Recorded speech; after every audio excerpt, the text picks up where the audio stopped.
Good morning, my brothers and sisters. Welcome to episode number 32 in the book of 1 Peter. We're in chapter 5. We're near the end. Yesterday, we talked about that we are living in a hostile, rich environment, and that is a hostile, real environment. We're being prowled upon and pursued, and we need to act like it. We need to act like we live in the Serengeti of the spiritual world rather than in the suburbs of the spiritual world. And remember that we are prey, but we also have a protector.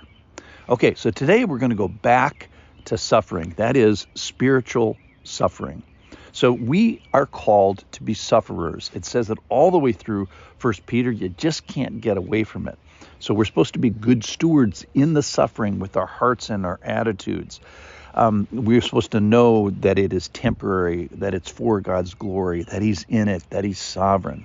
So we're also supposed to be stewards of the suffering and of the suffering itself. That's the big point that I'm going to get to here today. So we're talking primarily about spiritual suffering. It could be physical suffering, but it could be also suffering in temptation. It's suffering that God sovereignly allows. So He's in this whole thing. He sees it. He's exampled it Himself. He's sovereign. And today we find out that it's going to be short term, that there's an after to suffering. All right, so I have 8 points today. Many of them are review. But I want to get to the 8th one here today. So number 1, don't be surprised by suffering. We're supposed to understand that suffering exists and that we're supposed to be dealing with it, even embracing it. It comes to everybody. If you define suffering as resisting temptation, I guarantee you that it'll come to you this morning, and another dose in the afternoon, and another one in the evening. Secondly, is be sharing in Christ's suffering. So He had the same temptations. He had the opportunities for the same response. We are supposed to be tracing over the footsteps that He has drawn out for us and using Him as an example. So number 3 is not only using the example of Christ, but be the same in suffering from the brotherhood. So it says here today, so here's the passage for today, the new concept. This is from 1 Peter chapter 5, 2 verses here today. Verse 8, be sober-minded, be watchful. Your adversary, the devil, prowls around like a roaring lion, seeking someone to devour. Resist him firm in your faith, knowing that the same kinds of suffering are being experienced by your brotherhood throughout the world. That's verse 9. And then verse 10, here's the temporary part. And after you have suffered a little while, the God of all grace, who has called you to His eternal glory in Christ, will Himself restore, confirm, strengthen, and establish you. So not only do we have the example of Christ, we talked about that before, today we find out here that it's the same suffering that our brothers and sisters all throughout the world are experiencing today. So we're not alone. We experience it alone, but we're not alone in our suffering. Number 4, be steadfast. Like I said, you will be tempted today, and you're going to have the opportunity to do the right thing today in your suffering. Number 5, the sovereignty of God. Be sovereign in your suffering. God is still on the throne. In fact, we're going to find out later here that we're actually called to this. Number 6, be short-term in your suffering. So one of the big points today is that there is an after to suffering. Verse 9. Verse 10, after you've suffered a while, the God of all grace, who's called you to His eternal glory in Christ Jesus, will Himself restore, confirm, strengthen, and establish you.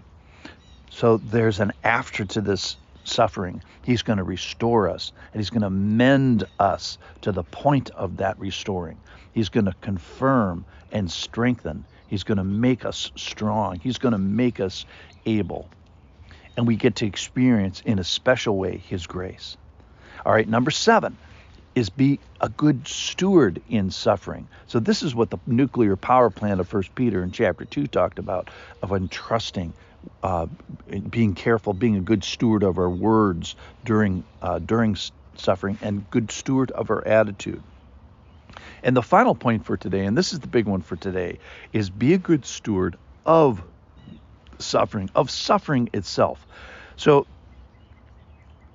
it's almost as if suffering can be a gift to you. It can be a test to you. It can be an opportunity for you, a tool, if you will, to do the spiritual right, do the spiritual life correctly. So being a good steward of the suffering itself, almost, I know this sounds just crazy to say, but almost have it be a treasure. So in conclusion today, what are you suffering about? What are you in pain about? Maybe it's a who. Maybe who are you in pain about? Or what has befallen you that you didn't cause? In 1 Peter, suffering is kind of in two categories: as just suffering. That is something you put upon yourself. You robbed a bank, so you have to go to jail, and you don't like jail very much. But then there's the suffering that you didn't cause, the quote-unquote unjust suffering, something you didn't deserve. So we ask, how has the effects of evil or maybe the fall visited you? Is it a difficulty? Is it a death or a sickness or a relational pain? Perhaps it's a limitation. Maybe it's a hardship. Maybe it's the sweat of your brow in earning a living. Or for the vast majority of people, is it enduring a temptation? Is it resisting a temptation? Resisting temptation will be suffering. As soon as you give in to the temptation, the suffering stops. So we are called to suffer, and to today be a good steward during it, and being a good steward almost of it itself.